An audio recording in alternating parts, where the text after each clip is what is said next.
We're here. Doing it well. Wait, don't do it. I'm not ready. Stop. Nobody's ready? Whoa. Oh god, turn it Why off. is no one ready? No, I was ready. Someone That's should it. be ready. False start. Mulligan. I'm ready. 10 out of 10. Let's do it. It's too late. It's too late. All right. Sorry, guys. Hey, everybody, welcome back to The Forecast, episode 147. The Forecast, a bi-weekly podcast streamed on Thursdays and released on YouTube and podcast on Fridays. Totally violating Twitch's policy. We are a community of people who love exploring and discussing all kinds of things from video games and board games to film and TV to our everyday life experiences. If you'd like to know more about what we do, you can follow us at facebook.com/HorizonFB, or you can come hang out in our Discord channel, or you can check out our website at wearethehorizon.com. We have a ton of original content for you to browse through there. Additionally, everything we talk about is in our cast notes, which is pushed out to whatever podcasting app you are using. I am Aaron, joined by a couple additional peeps. We're going random order. Jake. Oh my god. Hello, hi. Random. Chad. I actually never thought about that. Actually, maybe I did think about the Yeah, you violating did. Twitch's You've brought policy. it up. You Okay. totally brought it up. Caleb. That's me. Alex. Yeah, I think until just now we had like the argument of, oh, we didn't know, but now they have recorded proof that we did know. Perfect. Owen. Hello, guys, gals, and non-binary pals. What you don't know, Alex, is this is just all a ploy for me to be able to move the podcast somehow to Wednesday night so that I can still publish it on Friday. It'll work. I believe. Oh, in it. you want this on Wednesday night? Oh yeah, I want to swap it to Wednesday. Does that mean that family night needs to go to Thursday night? Well, the problem is we got too many schedules to change around. Really. Because it's We not. could do it. Yeah, let me check with all of the things that I do on Wednesday. Nope, still good. I have Okay. to check with my Wednesday peeps. That is possible. I think Mom's Guild does something on Wednesday night, so she might be happy about that. Moms. Look at that. Yep, Mom's Guild. I love Solved, every boys. bit of that sentence. Isn't that Eminem song, Mom's Guild? Wow, I think you're right. Pretty sure. Hey, have you guys ever like read a white paper once for work, and then you get like a whole bunch of Never in emails my from the life. place you read a white paper on the side of, and it's No. like for other white papers that are associated with what you read about? I don't know what we're talking about. Yeah. Let me just tell I you don't about know this. that I've ever actually read a white paper. Oh, well. I don't let me even tell know you- what a white papers, paper is. Unfortunately. Let me tell you about this white paper I read about. Well, I don't want to tell you about the one I read about, but I just got an email, as I get regularly from this site, academia.edu. They just send me things, and they're like, hey, here's a suggestion of this new article you should read, this new white paper you should read called Environmental Influence of Intercolony Agonism of Formosean Subterranean Termites. Hey, just I love that one. before you dive into this, what's a white paper? It's like Research it's like paper. a published research document that Okay. A Hold some- scholarly You know, for article of some our description. listeners that don't Yeah. know and me, and me.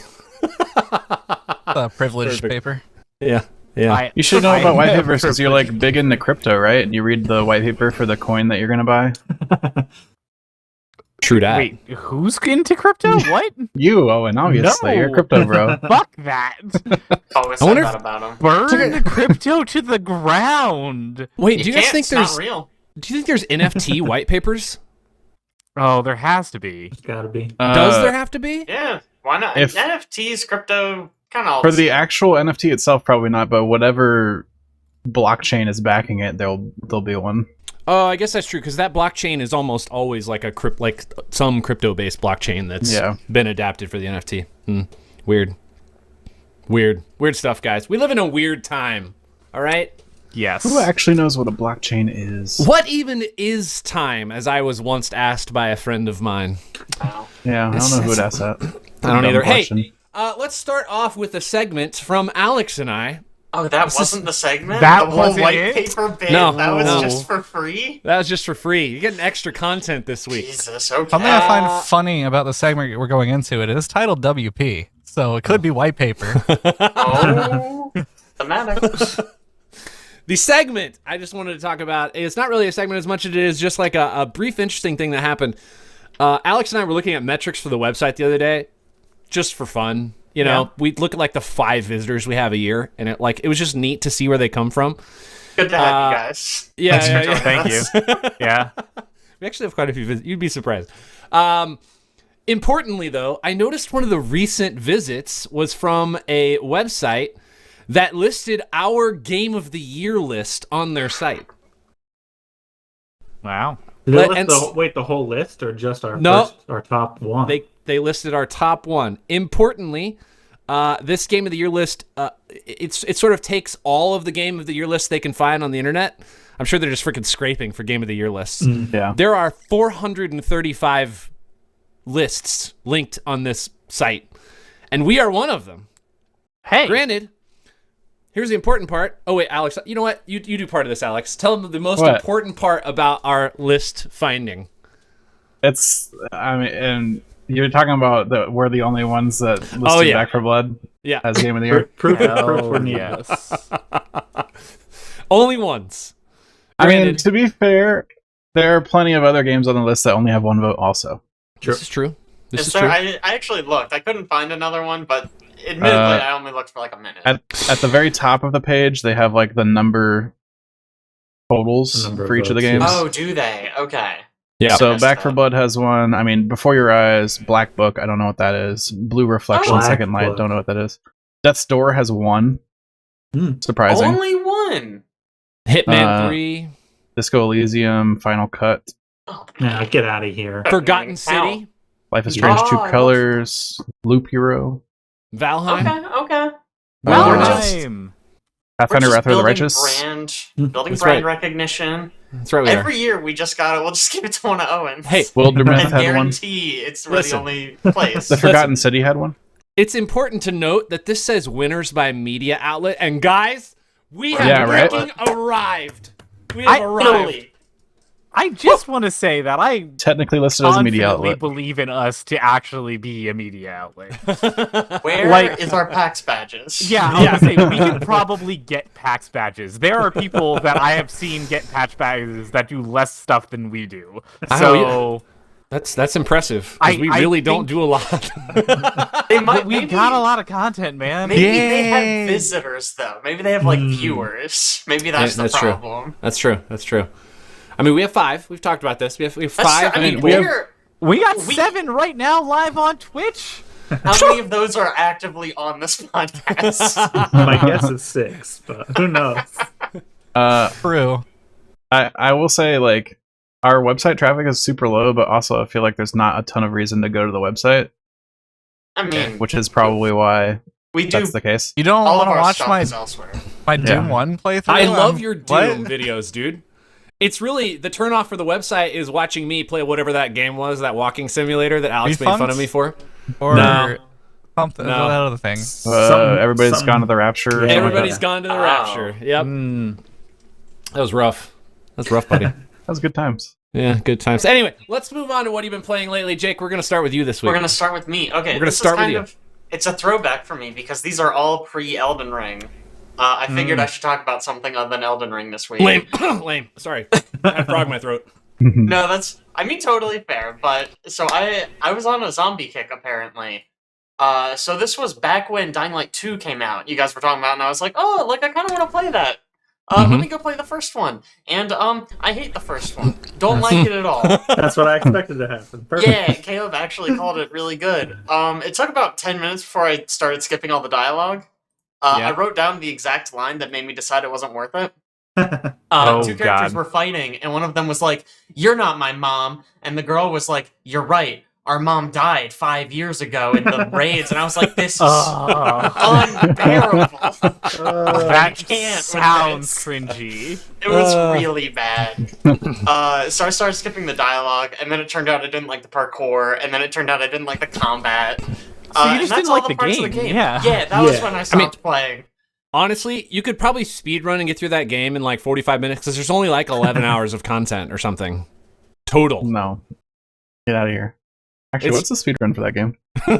It's probably pretty quick, I bet. I bet Probably you can us. break that game pretty easy. But yeah, so I switched off of that, and I switched over to Dead Rising 2, which is like a fun zombie game. Yeah, I mean, it's kind of janky. Mhm. Like, it's very stiff. You can get, like, grabbed, and a zombie can just, like, bite you out of nowhere. But you can also, like, duct tape a sledgehammer to a fire axe and just smash a zombie's head in. Or Mhm. get some boxing gloves and set them on fire and just beat the shit out of a bunch of zombies. So that's just great. Most importantly, you can put on a sun hat and a crop top and show up in all the cutscenes like that. which just adds this whole surreal element to everything that happens. Man, you and hats, I swear, it's just like it is the end all be all. It's I like do enjoy it. if a game developer is like, you know what, we should put in different hats. It doesn't matter how quality the game is. It's like top tier, or at least pretty close to top tier for It me. is really good, dude. Like, literally, there's a hat that's so big, your character, like, they hold up binoculars, and it just clips, like, straight through this big mask, and it looks terrible, but I love it so much. It's so funny. Ugh. Yeah, so that's, like, a good zombie game. And then the other zombie game, that I've been meaning to play this for so long, but it makes me a little bit motion sick, so it makes it hard. Resident Evil 4 VR. It's part of why I ended up getting the frickin' Quest 2, Oculus Quest 2. I had to remember the name. Did you want to play that after listening to Jacob Geller's comments on how freaking amazing that game is? That definitely helped, yeah. Okay, yeah. Yeah, for sure. Because he does love that game. But in his Specifically defense, the VR version? Yes, every 100%. person. It was on his Game of the Year list for this It's year. true. But it is really, really cool. I know you guys have played more VR than me, so like maybe this isn't like the end all be all, but like what really struck me about it is the way like your inventory works. So you don't just like pull up a menu and be like, oh, I want to use the shotgun, and then you like pick it up and then you're like holding it. It's like your shotgun is over your right shoulder, so you just pull your hand back and you pull it out, and it's like, oh, shotgun time, and your pistol's on like your right hip, so you can just draw it from there. And every weapon has like a unique reload. So it's just that was really, really cool to me at least. I don't I'm know. surprised if, I did the work for that stuff in that game Yeah. yeah, instead of just a Yeah. menu. yeah. No, I mean, I think they did a really good job. It does make me pretty motion sick. I tried the free move where you just use like an analog stick to move around. That lasted like 15 minutes. Yeah. Man, that, I that feel like got me that's motion worse. sick, and I almost never get motion sick in VR. It's not That's great. how we'll do it. Luckily, it does have like the little teleport option, which is better. I do still get motion sick from it, but takes longer than 15 minutes. Does that game have better graphics in the VR version, or is it just like straight like a GameCube title in VR? I mean, I'd say it looks better. I mean, it's VR, so it's not. I don't know if it's like amazing. I haven't played like Half-Life Alyx, so maybe that's better. Even stuff that doesn't look great in VR is still cool. Yeah, It's not modded Skyrim, Alex, if that's what you're asking. Sure. yeah. I mean, I think it looks Just pretty because good. of the perspective, like you can get away with much less good graphics in VR, I think. Sure. Yeah. I no, heard- Other than pulling the guns, I heard like the fact that like so many things in the environment are just naturally interactable make the game just like that much better than the So crazy. original Resident Evil 4. Yeah, I mean, it's definitely a unique feel because you like pick up the ammo and then you're like literally loading your guns, which is just. I mean, I know that sounds stupid, right? You reload in every game, but the fact that you have to like, eject the clip and like grab it from your other hip and put it in and then pull cock it. It's like, oh my god. Listen, I know probably no one else will ever be able to participate in this because I think they're dead now, but Oh no. the Void that I went to, Aw. like the company is gone now. They don't really exist anymore. Oh. I thought you were going to talk about some dead guys. No, the Yeah, most I was the like, most damn. like surreal, weird VR experience I ever had was when I was doing that Star Wars one, and you look over and there's guns sitting on the table, and you reach down and it's a physical object that you pick up in your hand, and it's interactable in game. So I'm like, and then I'm just like shooting. It was I insane. mean, that is pretty cool. mind-boggling. Man, did COVID kill the Void? Yeah, pretty I'm much. upset. I mean, that would be a Before tough that. sell. I mean, it was kind of a I tough never sell ended up before. going. Yeah. Never ended up making it to one. The only other thing I want to say about Resident Evil 4 VR, they took out like the best line in the game. Oh, There's a part super early on where you walk into a building and there's a lady pinned to the wall with a pitchfork. And in the original version, Leon walks up and goes, "Guess there's no sex discrimination here." And it's like, Leon, a woman is dead. Wow. Some tact. Wow. And they It makes pulled me that laugh. line, huh? Every time. Yeah, now he just goes, "Guess no one's safe here." And it's like, ah. Like, that line was bad, but it was, like, funny bad. that's pretty funny. Hey, how scary is it? It's, I I mean, was waiting yeah, this whole time to ask that. it is. I mean, I don't know about, like, scary. Like, you're not, like, getting jump scared, and it's not like, ooh, gloomy atmosphere. But, like, when you turn a corner and there's, like, 3 guys walking towards you, and you need to, like, remember where all of your ammo is, and, like, load your gun really quick, and then aim and shoot, it's, like, it's that kind of scary. It's very, like, I can deal exhilarating. with that, I think. Okay. Have you played Resident Evil 4 regular? I haven't. Okay. I wouldn't call it scary, but I've been wrong about that in regards to you before, so I don't know. Yeah. You have to remember the games that he can't play because they're too scary, and then weigh it against that scale. Hey. It could be too much for you. BioShock 2. It's less scary than BioShock. My mind Three? just explodes. I thought it was just the first one. 1? I don't think I even tried to play 2. I didn't hear great things about 2. It's no 1, I would say. Anyways, Resident Evil 4 VR, really good. If you have a Quest 2, definitely try it. It's freaking great. You know that thing's called a Meta Quest 2 now, not an Oculus Quest. Is it? I don't care. They like changed the name. I bought Dropped the Oculus branding Quest entirely. 2. Everything's meta now. They also officially What? said they're not going to do PC VR anymore. Oh. They're not going Really? to do non-standalone VR. So I mean, honestly, that's probably fine. As Yeah, long They're as still they going can, to allow you to plug Valve will carry PC VR. yeah, I mean, Yeah. It'll be okay. I mean, no, with the Oculus 2, I just sync it with my PC and can stream from my PC to the Yeah. VR headset. So I think like- they're still going to be like supporting that kind of stuff. Sure. I think, but they're not going to have like a PC focused headset again. listen, their market now are the people who fly on airplanes and are playing on their Oculus Quest while they're in their seat. I don't know as a human being how you can do that. Why not? But I have seen people do, like, moving their arms, looking around, Like, and punch the meanwhile you have person a in the seat passenger next on to your you. left and your right. Why would you do that? I don't know. I mean, I would just lock my elbows next to me and move my wrists and play like Beat Saber. I you know? just wouldn't do it. I would do literally anything else. Yeah. Yeah. That. Mm-hmm. I guess, yeah. I guess probably I wouldn't do it to begin with, but Maybe like a Switch or a Steam Deck. Or Oh, a Steam Yeah, Deck. you know? Oh my god. Was Wow. that a Yeah. transition? Aaron, cut that part out and put it when we talk about the Yeah, I Steam got Deck. it. I'll cut it right in. And I just need to it'll say- look seamless on the video, too, Perfect, honestly. I'm sure. Yeah. I personally find it very interesting that Alex can't play scary video games, but sign him up for the scariest movies out there. Like, it just Oh, really? boggles It's my a group mind. Yeah. thing, Chad. It's a group thing. Mm. I You can watch watch 'em scary alone. movies by myself. Yeah. Okay, It's then a- what is wrong with you? It's because movies I don't have control, right? Mm. Oh, it's In a my control mind, walking thing. down the I'm creepy just like corridor. observing the movie, right? And whatever they're gonna do, they're gonna do. It's just gonna happen. It's gonna keep on rolling, no matter if I wanted to stop or whatever. If I'm in a video game and I hear a scary noise down the hallway and that's towards the objective, I'm like, why am I gonna walk towards the scary noise? That sounds like a bad idea.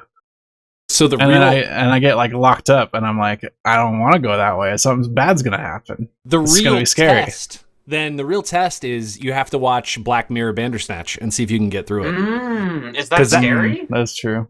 I mean, it is very suspenseful Okay. I don't think and it's like and horror, freaky, though, right? weird, and I mean, okay, sure. He's not hiding in a chest waiting on Yeah. a monster to walk by, but still. It's the best, like, halfway thing I could come up with. I don't think they make a Goosebumps choose your own ending movie. I mean, maybe the real test is you get to a scary part in a movie, you pause it, you hand him the remote. Mm. And it's like, you gotta You hit have to play hit play or now. go home.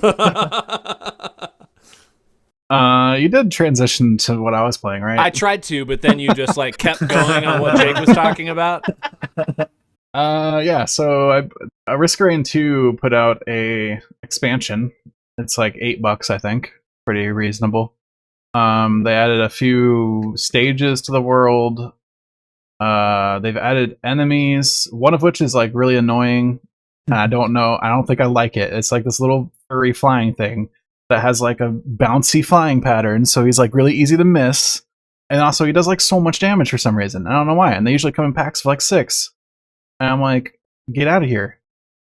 But they also added all this weird like spatial distortion stuff. Like there's like bubbles on the map now that you can't go in without being hurt, and you have to kill all the like weird purple infected monsters before that'll come down.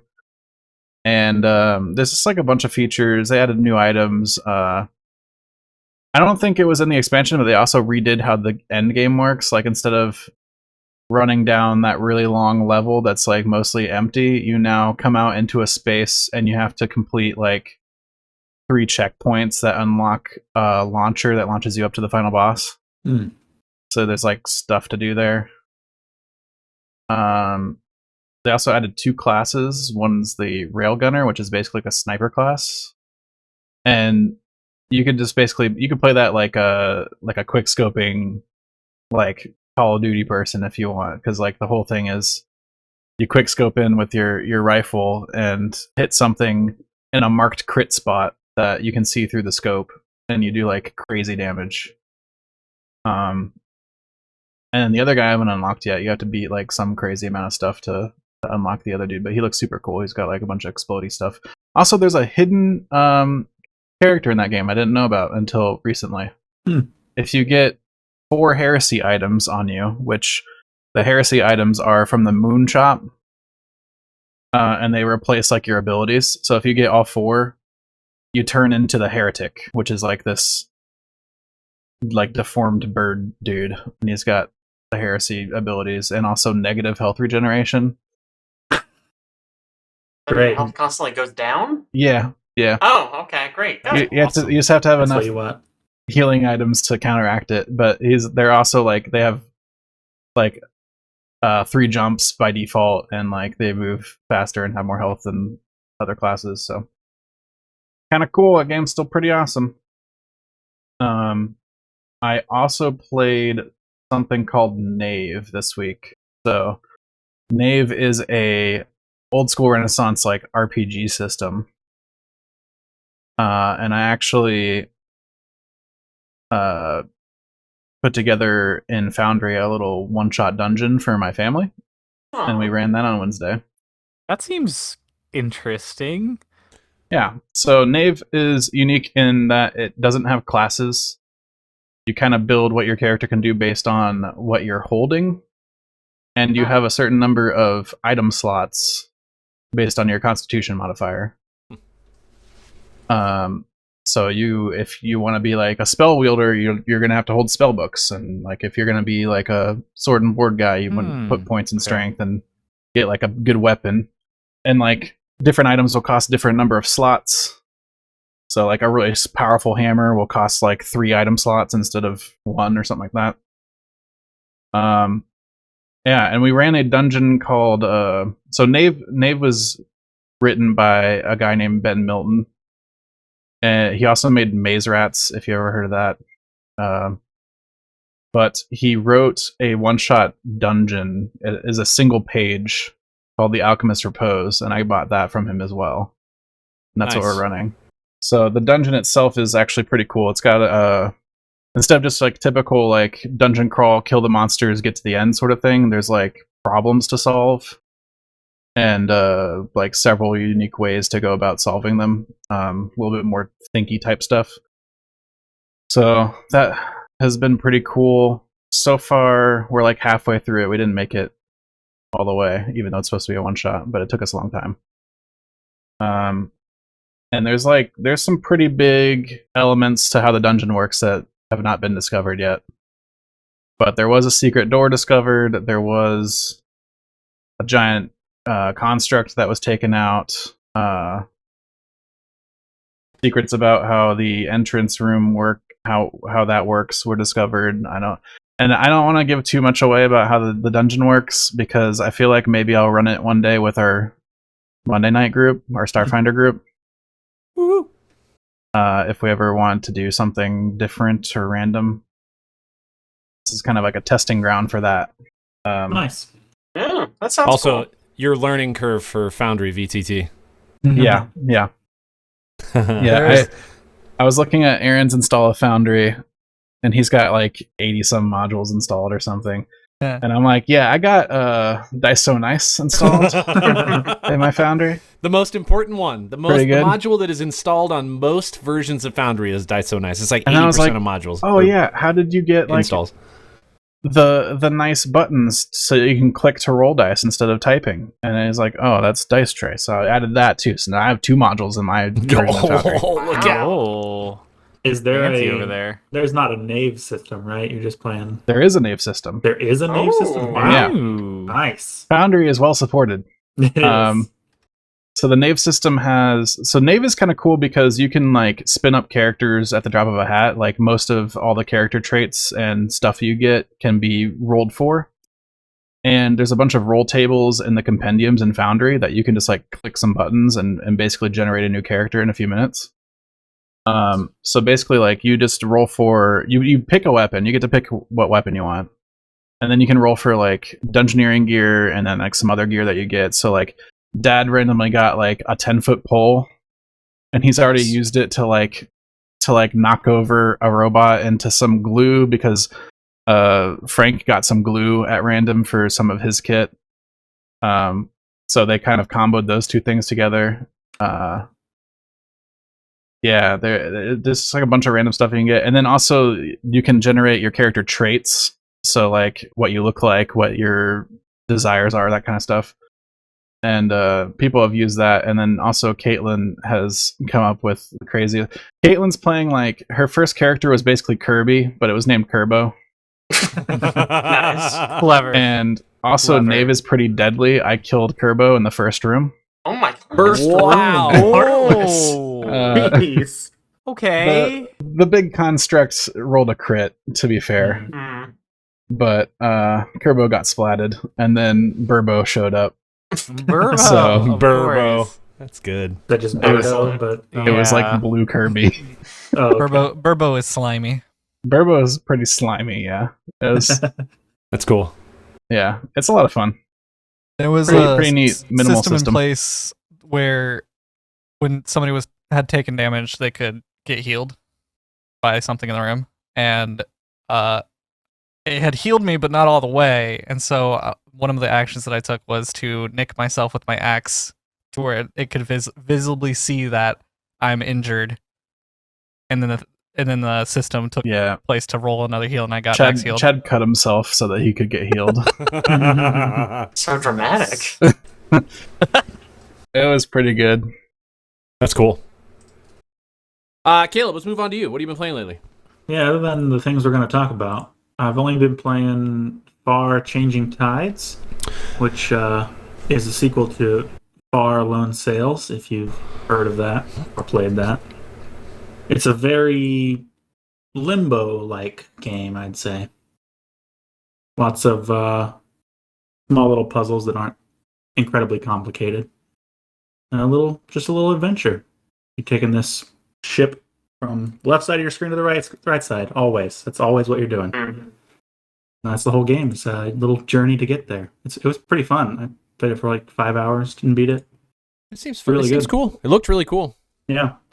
Lone Sails is also really good. You should probably play that before playing Changing Tides. I guess you don't need to, but Is there much Did of like not a Directly relate to each other. story? it's very in the background.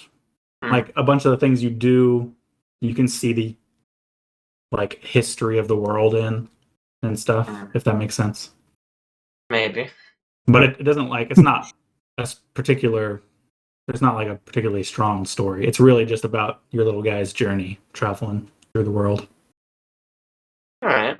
But a lot of fun. I'll Nice. probably go back and 100% it. I got a few achievements I still need to get.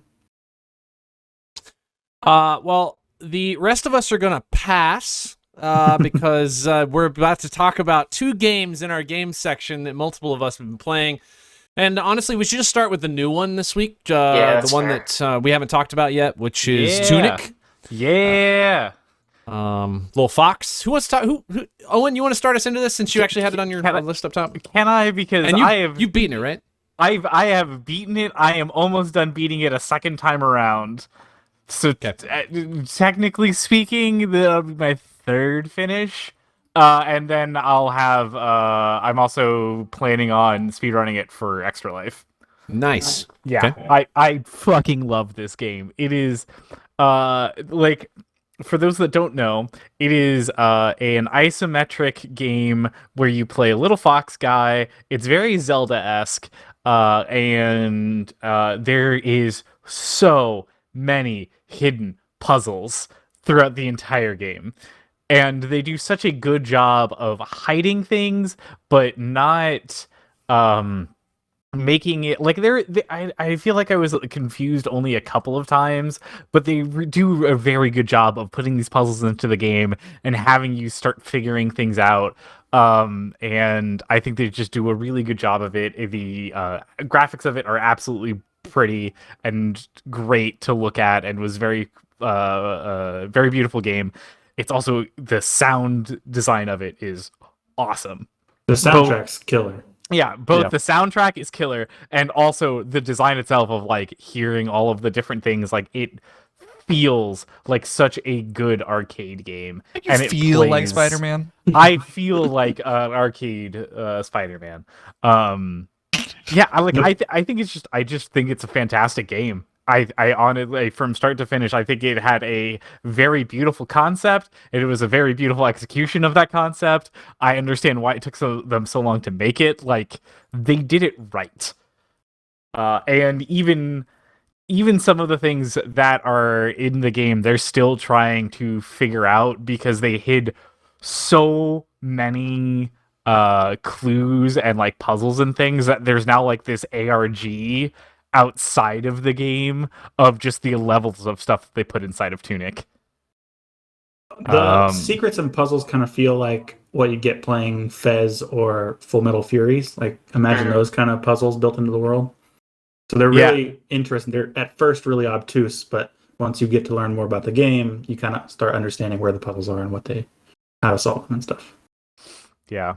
And there's also like a brilliant hint system in that you find pages of the manual of the game, essentially like an old school like Nintendo manual. Mm-hmm. And you can flip through that book at any time, and there's little things about maybe a secret in the world that keys you on like how something will work that will be applied to other places in the world also. And then there's little things like just like handwritten notes in the margins in it, stuff like that you have to like really decipher and figure out what they were trying to like talk about with like this obscure drawing, stuff like that. Yeah, because all of the text in the book, for the most part, is this runic language of theirs. And which, fun fact, is actually able to be translated. There is a way to eventually translate all of that, but it is complicated, and I looked at the Reddit thread of people that figured out how to do it, and I could not follow half of it because I did not get it. But yeah, like it does a very good job of just having these kind of cute little pictures and then trying to give you hints of like what that all is. Also, all of the large pictures that are like basically your maps are also in there. And so there's a lot of reasons for you to go through that booklet other than just try to get hints of how to figure things out, because it also tells you where you are or where you're trying to go, or the maps in the book actually work. Like, they show you where you're at in the world, which is pretty cool. Yeah, it does a very good job, and I think that booklet is such a neat mechanic of a game that not only are you trying to collect pages to fill out the booklet to unlock stuff later, but it's also very cool of how it gives you hints to get to things and get like the next page and to continue on your adventure and kind of point you along your path. Without blatantly telling you, go over there and stab that guy. Yeah. Every page has useful information on it. So every time you pick one up, you know you're getting something out of it. Unless you happen to discover something on accident that it's going to teach you about. Which can happen. A lot of the stuff that it teaches you about in the book to begin with is just accessible from the beginning. You just like don't know how to do it. Yep. Yeah, and it's like simple mechanics, but it's like, oh, like there was no tutorial to tell me to press that button at that thing. So I either figured it out at random or I discovered this page of the book and then it told me there. Alex watched me start my second run through and I was using some of those mechanics, and so he's just watching me, just being like, "Wait, what are you doing? How are you like opening all these secret passages and stuff?" And I was like, "Oh yeah, because eventually it tells you how to do all of that," which is why Yeah. I wanted to play it again to see like how much that changes the game when you know where all of the shortcuts are and all of the secret passages and how to get all of the secret stuff. It's crazy. Like, I didn't know you could upgrade your character for the longest time. I did not know, even with the pages of upgrades, and it was like, hey, this upgrade is a ring, and this upgrade is like for your sword, and I'm like, okay, but how do I do that? Yeah. And I did not know for so long the idea of just being like, no, you got to just click the thing, and then it's there, and then you can just start using all of the equipment, and you're like, oh wow, that's awesome. Also, the game is like beautiful and modern looking, and then if you go into like the rulebook screen, it like pulls out, and behind the rulebook, the game is there still, but it's like it's on a CRT almost, like pixelated scan lines, all that kind of stuff. Oh, That's Alex, there are so many secrets for you that you're going to enjoy, and I just need you to get to those points. I'm getting pretty far into the game at this point.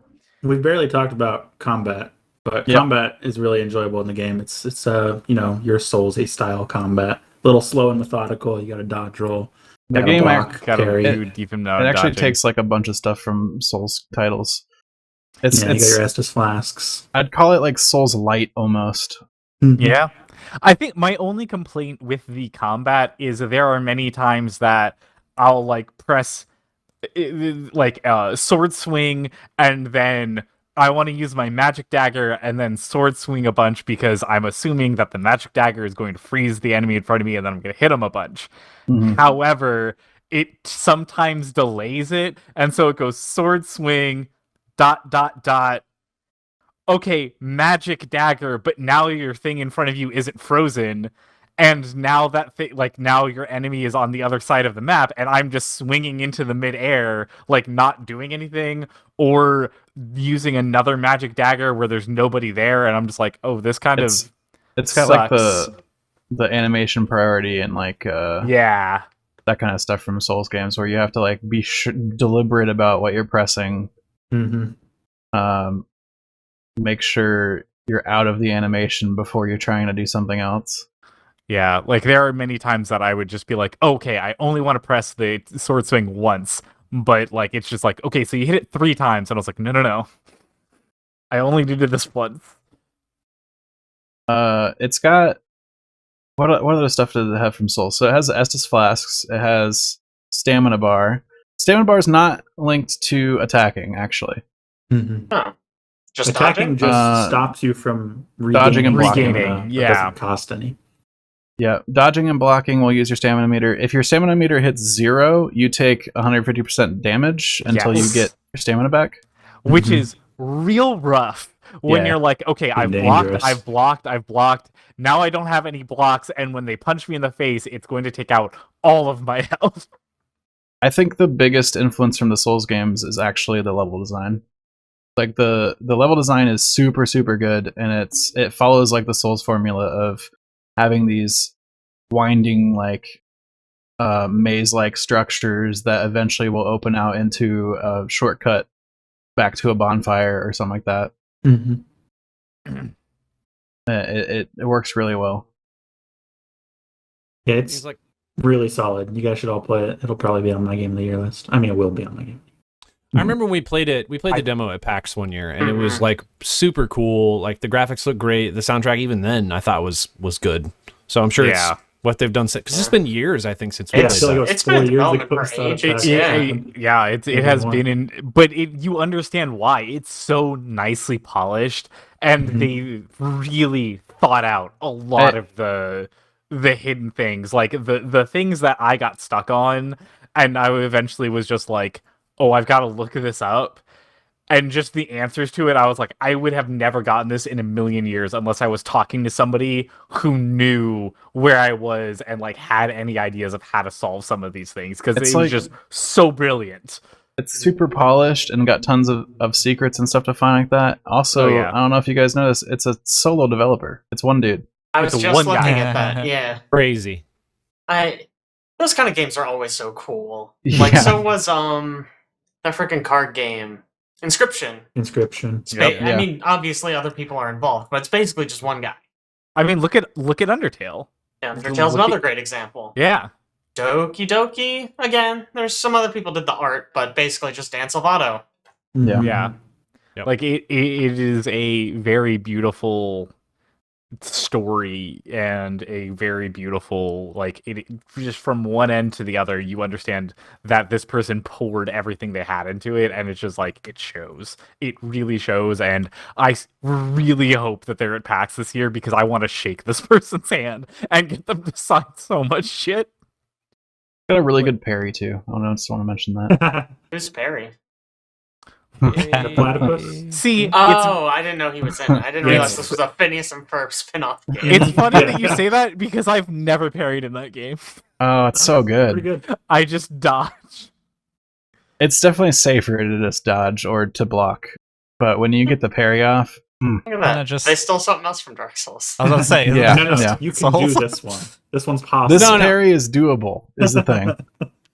That actually helps us transition into another game where parrying is incredible, and that is the second game that tons of us Here. have been playing, which is Destiny 2: The Witch. Sorry, Same Elden. joke twice in a row. Let's go. am I having deja vu? Yeah. Elden Ring. We've been playing that? Elden Ring. Woo. Yeah, I've played a little bit. Has anyone finished this bad boy yet? Caleb, you got to be close, I right? have Like, 4 on the bosses Earth? left. Wait, you had Well, 4 not on bosses the left like Earth. 3 days ago. Yeah. I do have I to know. say, It's because you can't beat that one boss, huh? Yeah. there is a guy that has beaten it 100 times so far. Jeez 100 Louise. times? Speedrunning. Yes. I mean, He probably had to be speedrunning. speedrunning. Yeah, he's Yeah. speedrunning it, but Oh, still. Dying Light Times. speedrun is an hour and a half. I never had a chance to slot that in somewhere. No, that was really natural though. Yeah, Isn't yeah. that game like just We mentioned hundreds of speedrunning. hours long? Like I just Yeah, but I you can't... can just go straight to the last boss, pretty Yeah. much. Yeah, you can shortcut everything. Man, Jake said something the other day, just in passing. We were talking about how this is going to make everybody's game of the year list, and he's like, Oh, hot yeah. take. Yeah, Maybe I did one of the say best games that ever made, or best game- I think it's the best. It might be the best game of all time. I think it's Oh. definitely up there. Wow. Man, Isn't at Is it first your- I was just, favorite game of It all is. time? So I don't think it's my personal favorite. I haven't finished it yet though, so maybe that'll Sure. change. But I Isn't think Undertale just- your favorite game right now? Undertale is in fact my favorite game Okay. of all time right now. when you first said that, I thought, come on. I mean, it's really good. But now I'm 65 hours in, and I'm like, yeah, you're not wrong. Yeah, like, because I actually think I'm also around 60 hours. Let me check. 66 hours. And Yeah. every time I'm like, okay, I've played a lot of this. I've probably seen like all the cool stuff, and now I just gotta like go through. And it's like, oh, here's like, You're always wrong. Yeah. it's always like, oh my god, there's like, this is a flying city with like a tornado in the middle. What the fuck is that? That's crazy. Here's like a lava castle. What's that? I've never seen that before. That's awesome. Man. There's always just something amazing, and no area feels like, oh, this is just like a copy paste of like, oh, this is like the third castle I've been to. I get it, right? There's gonna be a knight. I'll beat him up. I'll go, and there'll be like a copy paste boss from somewhere else. Almost every boss is unique, and they're all so much fun to fight. Areas are have- so cool. They have a Ugh. few bosses they like to copy and paste around a bit. There are a But few. usually they give them some slight new mechanics and stuff. Which I think is actually good. I think they, because they change that boss's ability, or they just add another one of the same boss or a similar boss in. Sure, it's two Which- now. Right. And, like, while that's, I mean, I feel like that can be just kind of cheesing when you, or like cheating for them when they're like, I don't know what to put here. Let's just shove 2 bosses in. In this game, it doesn't feel like that. It feels like the next iteration of whatever you're doing. Yeah. Like, you went from a less complicated part of the map to a more complicated part of the map. Granted, there are a whole bunch of new enemies, but they're also like, oh, and by the way, 2 tree sentinels. Buckle up. Good luck. I mean, there's most, something. Well, most sorry. games, like if you play through a boss-driven game, you'd see the same boss like 4 different times and just be like, "Come on, developers! Like, what are you doing? Like, you just You couldn't think of something else. This is what you're throwing at me again. You play this one, and you're like, okay, I can give them a break. There's so much content in this game, so many bosses in this game. So much And it makes content. sense that they may put like, quote unquote, a filler here or there. Like, but it's not really a filler because what Aaron said, the move sets are changed, or it's different. It feels fresh, even though it's the same boss that you're looking at. It just has different concepts to it. I don't honestly know how they achieved putting so much stuff in this game. I don't either. I don't know why they thought that they should put so much stuff in this game. Like, at what point were they like looking at how much was in the game and they're like, nah, that's not enough. That's not enough stuff yet. We should put like a whole other area over here and over there.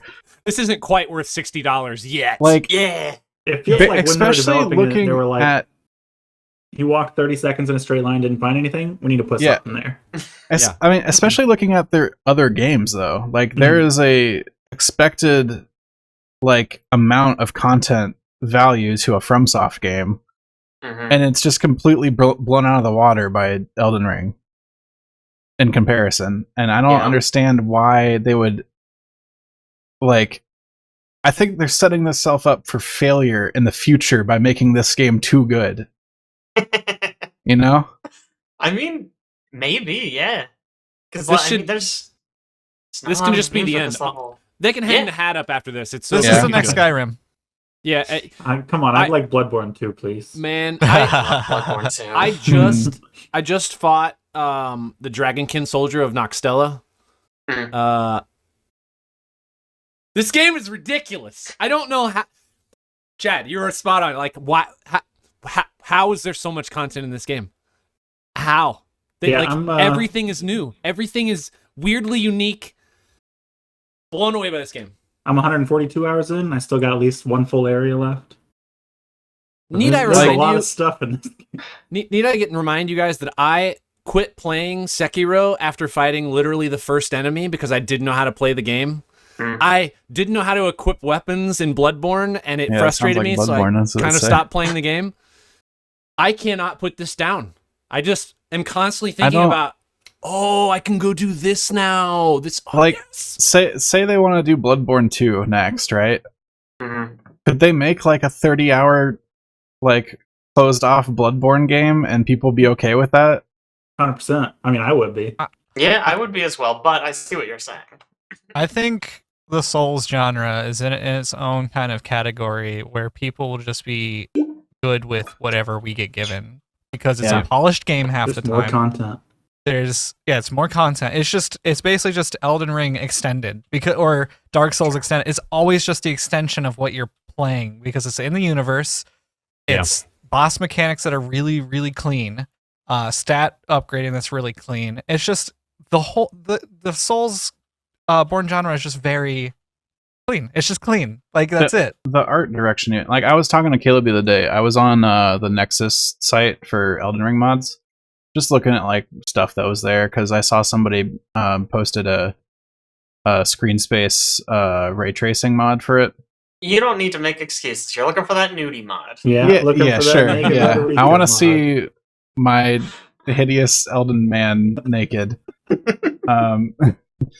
But daddy, I was looking at like all the top mods are like reshade packs essentially. Like, there's not a ton of like actual mods, and they're all like, adds like true HDR colors, like enhances the looks of the game, like Elden Ring 2.0. And you go look at like any of them, and I'm like, this doesn't look better than the base game.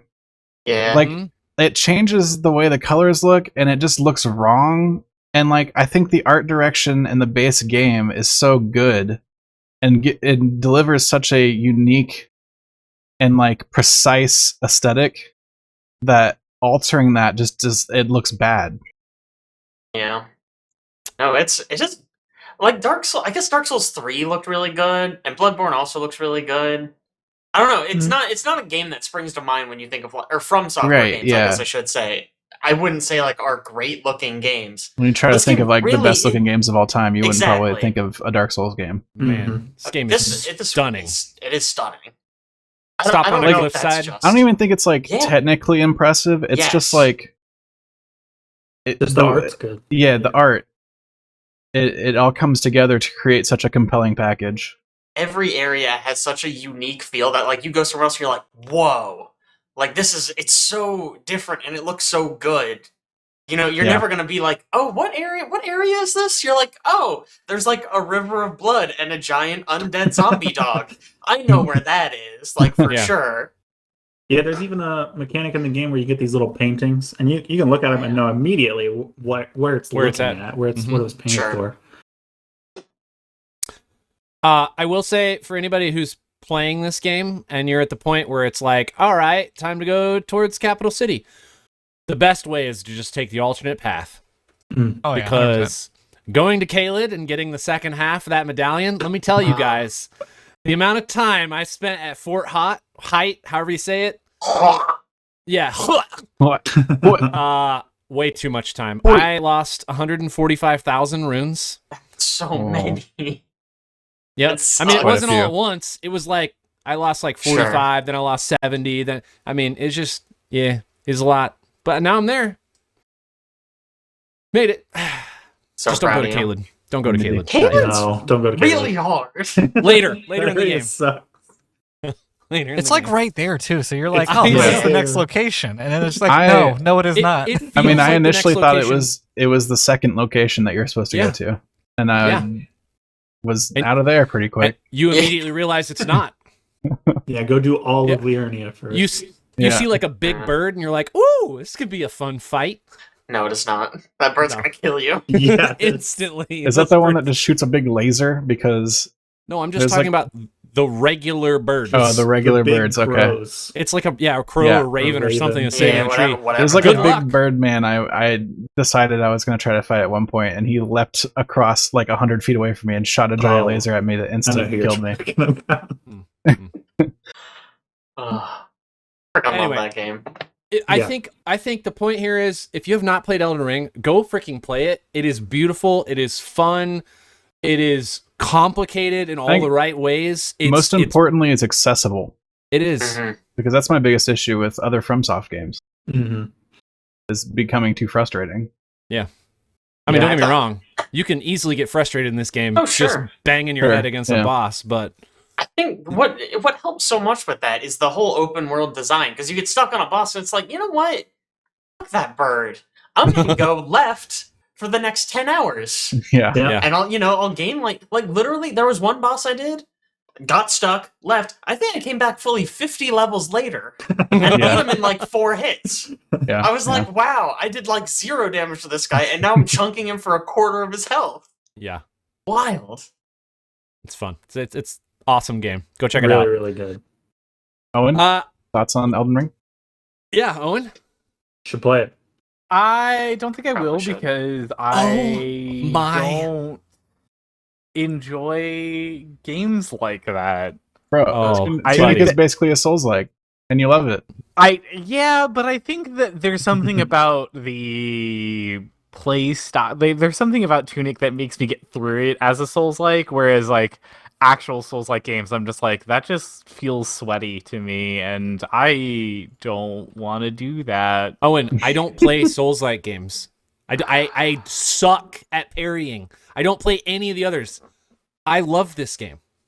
You should just try it. Just try it. I have- think Family First of share all, with somebody. Steam exists. You can download and play it for 2 hours. Which is Yeah. like, you go fight 3 enemies. You could download and play for like... I'm joking. You can actually I get through a lot of think content I'm in 2 hours. going to be content with watching Jake's run through of the game. That has been fine enough for me of being like, okay, I can see what all of the things are, the finger butthole, but not have to put myself through all of that torment. If Man. you don't play it by the end of the year, we're It's- kicking you off the podcast. Okay, well, this has been fun, guys. Thank you so much for having me. You don't even have to purchase it. Just one of us give family Yeah, share access. family Family share. share. That's true. It's like it's not even about the sweatiness of the game. It's the story is incredible. The visuals are incredible. The soundtrack is actually really good. Well, But I think it just sits in the background. Sometimes I just leave it on the main menu for a bit. yeah, Because that opening objectively- theme is like super good. I think objectively, Elden Ring is the easiest of the Souls series. Oh, 100%. It's probably Oh. true. Alex has hit the head of the nail saying it's accessible. It can What is- still be like super hard if you want it to be. Oh yeah, you just Wait. speed run to the last boss, boom, hard. What is the Dark Souls of Dark Souls games then? Demon Souls. It's even Souls. Demon Souls. That makes sense. It's the Dark Souls of Souls games. All right. Just checking. All right, let's move on and talk about some things in news world. Number one, most important, somebody else has received a Steam Deck. I got my Steam Deck. Let's go. Crazy. Yay. You got second tier, right? Tier 2? Like the middle tier of the grouping, the one with like the upgraded storage capacity? Yes. Yeah, I got the middle of the road one. It does not have the special anti-glare glass, but it does have an SSD. Nice. But I've been really impressed by it. So far, it's run everything I've thrown at it. I installed the Epic Game Store on that. Ran Hades Nice. through that. Works great. Not me, Excellent. obviously. Someone else did this. My friend John, he installed a bunch of emulators. I don't know if you guys heard of these things. Wow. But they let you pretend the system is like a PS2 or like a GameCube. And that apparently, according to him, works like really, really good. And it was really easy. I wouldn't know, believe John. obviously. Has Like, John yeah, played John- anything PS2 John's particularly really good about that kind of thing. on it? PS2 and On, GameCube level stuff works good. PS2, Oh, GameCube. wow. I've heard, not even John, this was through other Yeah. outlets. I've heard PS3 stuff works good. I don't know about how. What? I Man, don't know about imagine having a handheld that can play GameCube games. Like, it's only there was something that could do that. If only somebody made Gosh. some software to do that, and then, or some hardware to do that, and then they didn't, and then they just lied to all of their Nintendo fans. Mhm. I don't know who would do that. No I one don't would know. do that. No one. Miyazaki. Freaking Reggie Fils-Aimé. It's definitely not Reggie's fault. He's busy. Reggie is busy bad mouthing GameStop to no end, and it's fantastic. Is he bad mouthing GameStop now? Wasn't he working for them? yeah. Oh yeah, Yeah, no, he he was left. working for them, but he left, and somebody in an interview asked why he left, and he said, "Well, I asked them to have a plan, and they didn't have one, and then I was like, you guys are bad at your jobs,' and left." Yeah, Wow. literally, he was like, he wanted a plan for like how they were going to like turn the company around. They were like, oh, well, we don't want to like articulate a plan because what if someone steals it? And it's like, oh, that's the dumbest thing I've ever heard. Yeah, he was like, "This is stupid." Nice. Last thing I want to say about the Steam Deck, because I was trying to like run it through its paces. So I did play it the other day. I ran Devil May Cry 5 on high, 60 frames per second. Ran great. No issues, really. After about an hour, it did drain about 40% of the battery. Yeah, if you're on 60 frames, butter drains pretty fast, it seems like. Yeah. And that was it on high. You could probably save a lot if you crank that down to medium. Mhm. Or even low, because I think for Devil May Cry 5, it's one where 60 frames per second is pretty necessary. Hmm. But, I mean, even with that, right, I would call that a pretty high-end game, run pretty high. Yeah. You get 2 Yeah. hours of that? Yeah. It's pretty good, for a I handheld think- at least. It'd be a good idea. So the Steam Deck's like pretty big. It is pretty big. You probably have a bag to take that thing around. You're not gonna like just carry it around. It ain't going in your pocket, I'll tell you that Yeah. right now. So I think it'd be a good idea to have like some sort of like real big battery bank in the bag also, Yeah, and just use that. honestly, mean- yeah. Probably so. Most of the time, honestly, this is for me at least, I'm always next to an outlet. Yeah. If Yeah. you're like stationary, if you're in like a Airbnb or like at the airport or somewhere On a with plane. There are with an outlets in outlet. almost every seat that I ever fly in anymore. Really? Are there Oh yeah, usually? Okay. Every seat. Well, if you're in basic economy, you don't get outlets. But Oh my gosh, dude. The peasants don't get those. the Freaking peasants, scrubs. yeah, it's people in the back. So there's Trouble. usually an outlet. Okay. I mean, even Plus car still, chargers will work too, probably. It's USB-C, right? I would think Anymore, so. a lot of Mhm. electric cars or even newer cars, they have 120 volt AC outlets. You just plug right into it. It's great, Wow. accessible. Carry that thing anywhere. Good times. I'm glad you got it. I'm a little annoyed. I'm too. Mine is I think I'm in July to September at this point. Yep. So we'll get it someday. Me too. I also wanted to mention I was looking recently at eBay listings for Steam Decks. Oh god. Oh no. Oh no. Oh boy. Reasonable. Some people have gotten good deals. Actually, I have seen multiple deals on the 512 for like 700, which is only 50 above MSRP. That's crazy. That's really not bad. However, I've also seen multiple people who have bought a 512 for $1,800 or $2,000. Oh my god. Jeez. Wow. Y'all, it's not that good. Like, calm down. Like, it's good at the price point it is. I mean, It ain't you that good. can't mine Bitcoin with it, so it shouldn't Yeah. have like that high of a price jump on Mhm. eBay. Yeah, I don't know. I don't know what I that's know- about.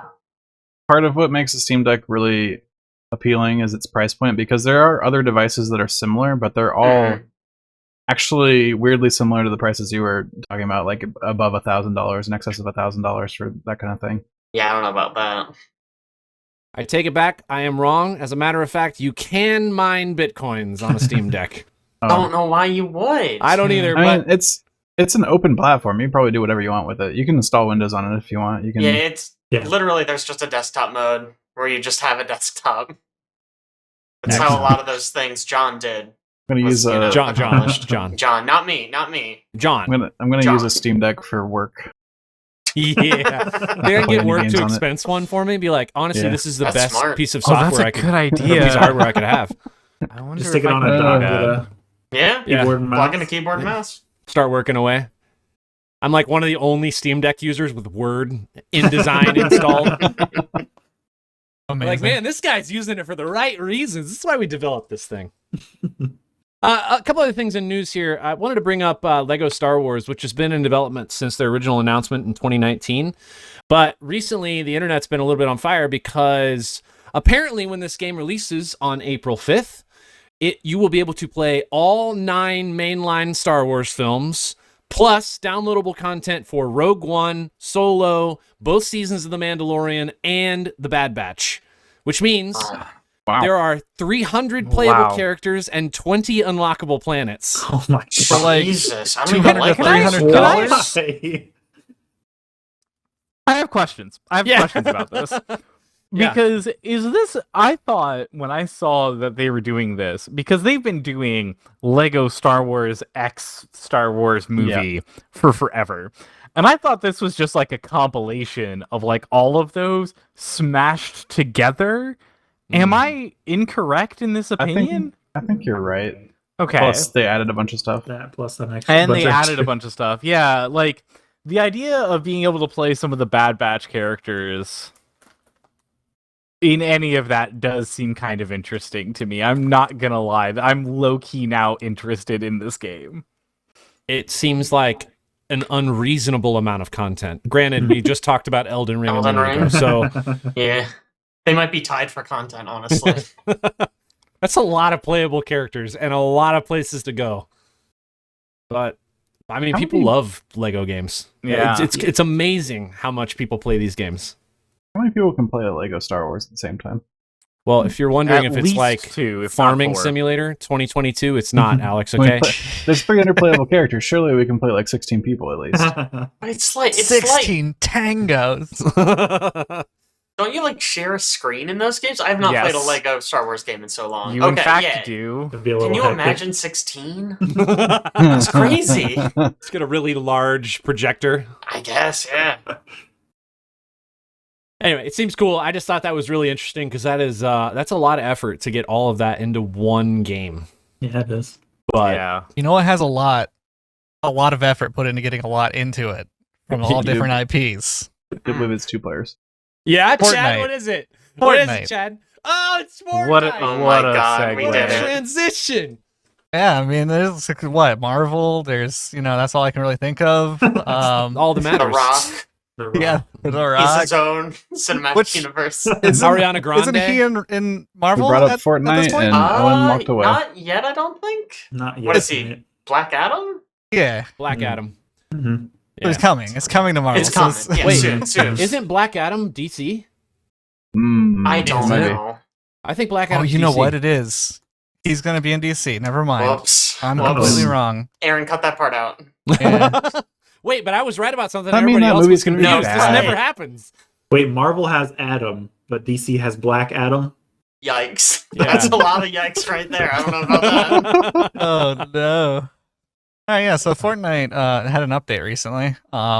We switched seasons, so we are Yep. now on Chapter 3, Season 2.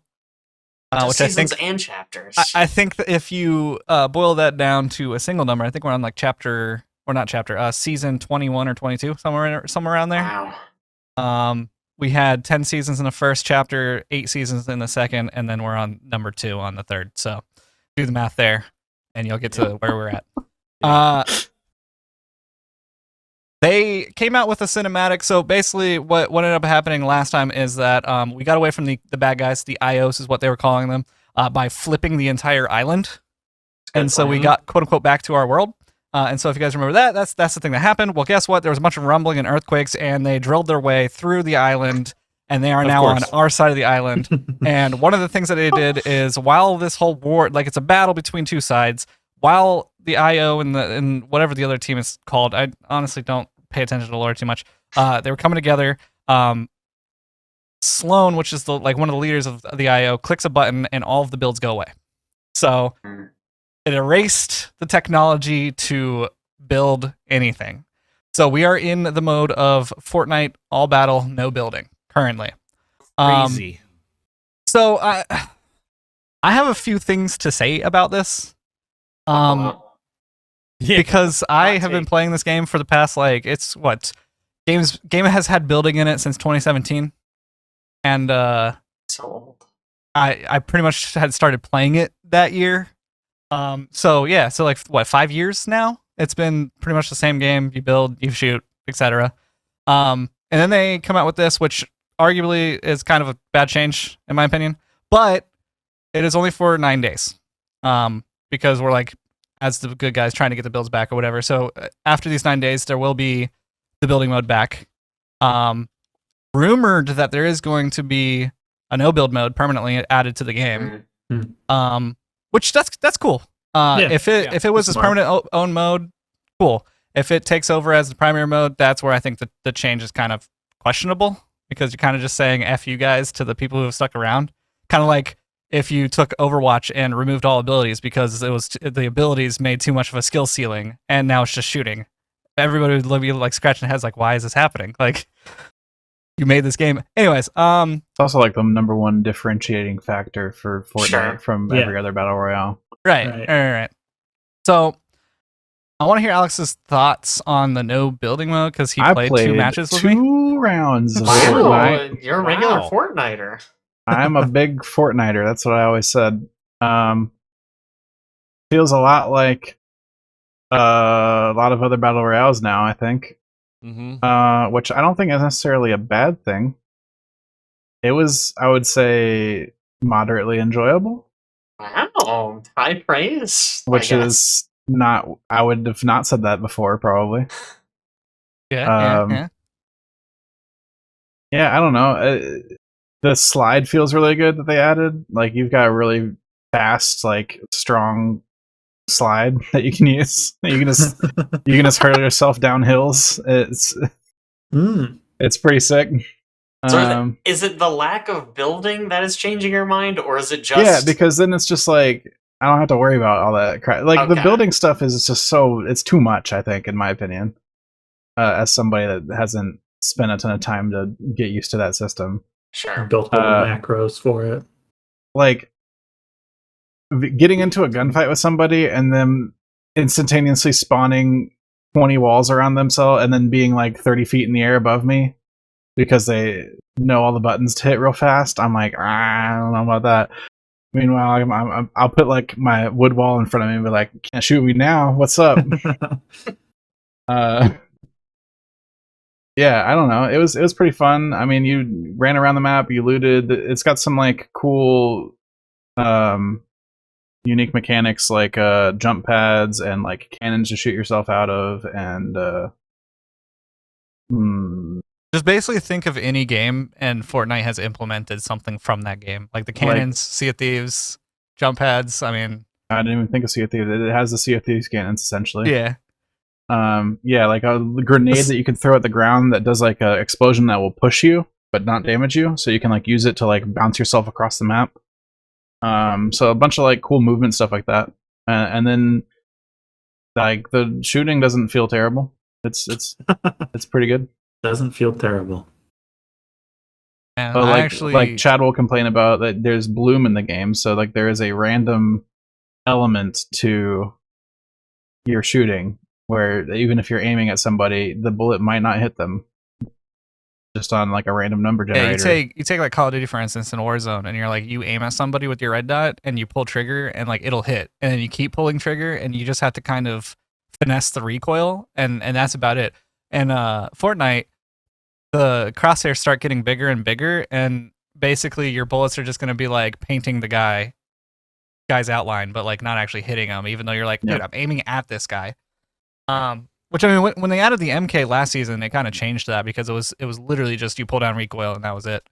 I will say, as somebody that knows nothing about like the lore of Fortnite, you launch it now and you get the new cutscene for like the new part that Chad was talking about, and there's just an army that drills out of the ground in the middle of nowhere, and then they've got like a bunch of tanks, and it's very funny. That's like, funny. like, and then the good guys, quote unquote, I think, their way to respond to literal, actual armored tanks coming at them is to drive buses that have like shovels on the front of the bus at them. And I'm like, this is a very bad idea. I don't see why you think the quote unquote battle bus is gonna like, it's a bus. It's not like an armored war vehicle as much as you want it to be. Like, it's very funny. I don't know. Seems cool. So yeah, I was actually playing with Alex, and I had thought of this while we were playing, but it seemed like there is way too many items in the game. Like me as somebody who's played it and I know every item, and as the changes come, like I kind of am adapted to the items. Watching somebody try to pick loot off the floor who doesn't know what items are which or what to pick up or what to do, or it's No just idea what I was like doing. I was like, man, there are a lot of weapons in this game, and there are a lot. Like you have 5 weapon slots that you can choose from. There's Holy crap. utilities that you want to carry. There's weapons you want to carry. So yeah, that's A bunch of that's a just lot. like random thing. Like I'm just like, what is this jar of fireflies gonna do for me, Chad? And he's like, oh, that item, you probably don't need it right now. It's more for like destroying builds. I'm like, okay, throw this garbage on the ground. Yeah, I their response to the quote-unquote sweats being great builders was to add fire to builds, and it only affects wood builds, but that's usually what you're primarily like using because trees are so accessible and brick and metal isn't as accessible. So it starts to burn the wood, and you as the player start taking white damage. It doesn't even do your shield, and it'll break your builds down. So the casuals that was their solution, and then their next solution was, hey, let's just make a no builds mode. The things that I have right. The thoughts that I have on this are I think that it could work. Like there is a potential for a no build to actually be successful. But I think that the map is just not built for this at all. Like there is so much open space everywhere, and it's like you got BRs like PUBG and stuff like that where there's open space, but there are like trees to hide behind or like fences that are specific heights to where when you crouch you're actually not visible. None of that was taken into account for this, and it's because this is a building game first, and so they weren't. I don't think they were thinking this. But then it's like that one tree that you are hiding behind. Guess what? It gets shot maybe, I don't know, 20 times. It's dead. Now you have to run to a tree that is 90 miles away from you on the right, and you have to sprint and duck and weave, and you're dead. It's over. So, in my opinion, if this is a grab towards COD players or Apex players, like the 20th tree that breaks in front of their face that they're hiding behind, they're just gonna quit. Like unless they develop the map or like make the trees indestructible specifically for the no build mode. I don't think it's gonna be all right. I personally, as somebody who enjoys the building, think that the fights are just kind of awkward. Like if you're at the long range fight, sure, it just feels like Fortnite. But then you start getting into that close range fight, and everybody's just jumping around in a circle and and like trying to hit your. It just feels awkward, and it has that as somebody who knows how to build, it has that feeling of panic of I don't have any builds. This fight's about to get weird. And if you had builds, you just kind of put a wall up, and then you make that edit, pump, put the wall back up, and there's like more finesse to it, and it looks more graceful. Even watching streams, like anytime people do close quarter combat, it's just kind of awkward. Like even like watching Call of Duty or Apex, like the fights aren't as awkward when in close quarter combat as what we're seeing in Fortnite right now. Also, they developed the healing system, so like taking med packs or popping shield with the idea that you can box up, so like throw walls around you and be safe. And so it takes forever to heal, and it takes even longer when you can't box up.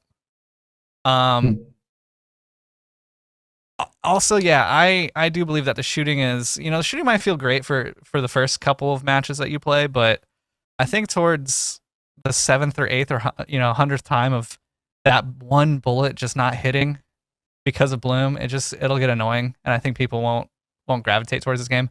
The thing that Bloom doesn't really matter when it comes to building, because you can like get towards your opponent, you can cross that ground and make the battle become a close quarter combat. And Bloom doesn't matter when you're in their face. Bloom doesn't matter when you're doing the edit peaks and stuff like that.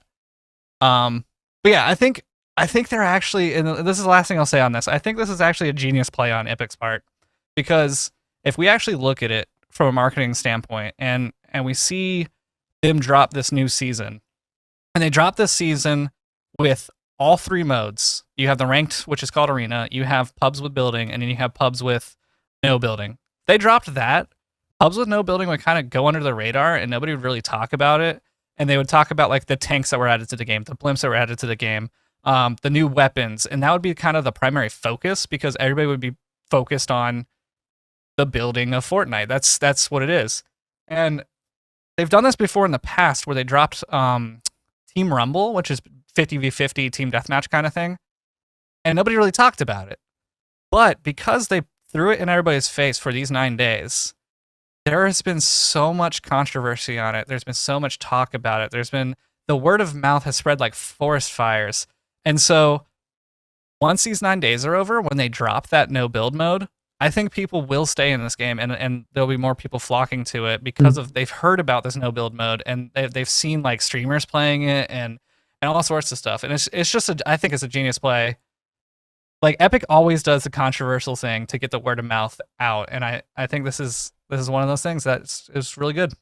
That sounds like, yeah, I was gonna say, it sounds smart. It sounds like a really good way to make people notice things and make an event out of it, rather than just be like, oh hey, we have a no build mode, and then like a couple people play it or something like that. Like this seems like a very good way of being like, wow, that's a cool thing, and like make people realize it's there and available. It got me to install Fortnite, so that's an achievement.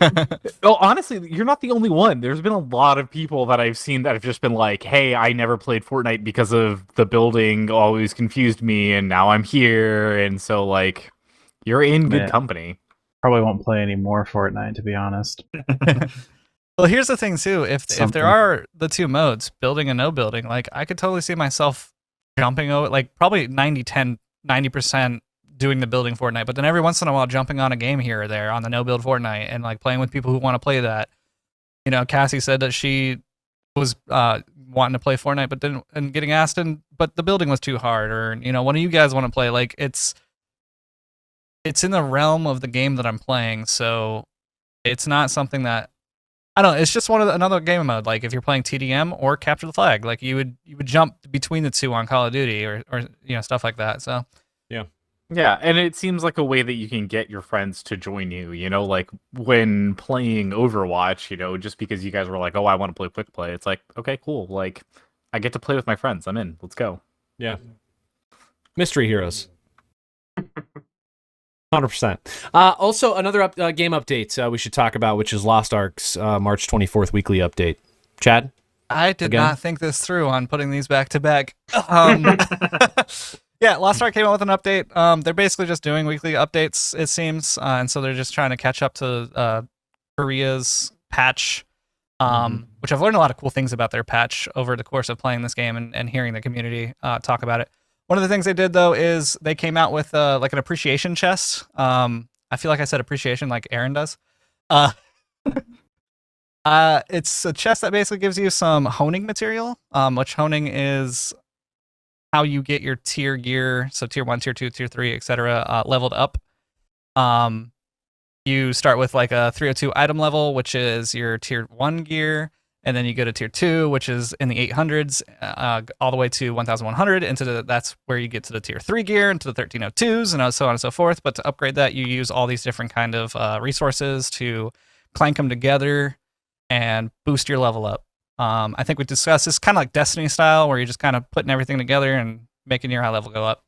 So yeah, they gave you a chest to kind of boost you up there. There's some skins. There's like a Makoko pet that you can get now, a Makoko hoverboard. There's costumes with there's different variety of animals. So there's like a cow, a rat, mouse. I guess those are the same. Chicken. There's all sorts of animals, and then once you click those, you get into like a choice of the color of those things. So that's pretty cool. There's also a Guardian Raids event. It's a specific Guardian Raid where it's quote unquote more relaxing. I don't know how they're saying that when in Guardian Raids you're usually versing one boss, but you're versing 3 at once in this. But your power level is elevated to the Guardian's level, so you're doing massive damage to them and like stunning them all the time, and it's good time. Good time. You're gonna get some rewards out of that, to where you can once again purchase more honing stuff. There's also It's like a cycle or something. yeah. Well, it's actually really good because you want the honing materials to be more accessible, because or else it's just going to be all the pay to win people are going to be way up in the top tiers, and all the free to pay people aren't going to be there. There's a race mini game that happens on every even hour. This is not in the same update. It's already been around. But you get tokens from winning. You get like 800 for losing and 1,000 for winning, and you can use those tokens to go get once again honing materials. So when's my Lance Master getting here? That's what I need to know. Yeah, see, that's the stuff that we want, is like the characters and yeah, those the things. new classes would be sick. Cool. Last but not least, the Quarry, Supermassive Games. Yeah, I just wanted to mention Supermassive announced a spiritual successor to oh shoot, I forgot the name of their old game. Wow. Until Dawn? Until Dawn, thank you. Oh. PS4 exclusive, I believe that was, but this is going to be on PC as well. They also made like the Man of Medan, Little Hope of those Dark Pictures anthology games. Mm-hmm. And we've played a few of those on the channel in a group of 5, and they're a lot of fun. We still have one we have to do. What's that group called? SAACK. SAACK. Okay, yeah, love it. Yeah. So we'll probably do the 3rd one of those, and then this comes out in June, and it's expanding the player count to 8 instead of 5. So That's a lot. Now we can do like Sauge. yeah, I don't know, something like I am excited for doing that for content, and like just hanging out with a bunch of people, basically watching a scary movie, but somebody gets to control the character. I did It'll be a lot of fun. That they are making a version of this. Well, not making a version of this. They are putting the settings in so that you can just basically turn this into a movie. Period. Right, I there's did like see that. almost no controls at all. It's just There's like click a the watch button to it, continue. Yeah, a watch it mode. Yeah, which seems really cool. I mean, that like the games play out with a lot of cutscenes anyway, so it's not like, you know, it's not like super interactive, I guess. You get like a little bit. You get some like decision making. There's usually a point where you could have made a decision to not die. Yeah. So there's probably going to be a bunch of that. Also, I think the setting in this one's going to be really cool. It's a classic throwback camp counselor type deal. Yeah, it looks good. Looks good. It's got David Arquette in it. Like they're doing the thing where they get like major celebrities to do the voice and faces of things. Brenda Song's in it. Justice Smith, who's the guy that plays the guy in Detective Pikachu. The guy who plays the guy. Yeah. You know. Pikachu. Yeah. I love It that looks pretty guy. sick. That's Yeah, why I'm excited. I remember it. It looks really cool. It will only be good for me if like the initial cutscene has like a campfire with a bunch of camp counselors sitting around it, and then there's some scary music, and one of them's face is just like super elongated with a big after someone dies. Only way I'm going to play it, probably. It's a I don't Friday know why. the 13th of the game reference. Man. So if somebody had to describe Aaron's face for our audio only, what words would you use? It's like that painting, the Scream. That's good. Wow.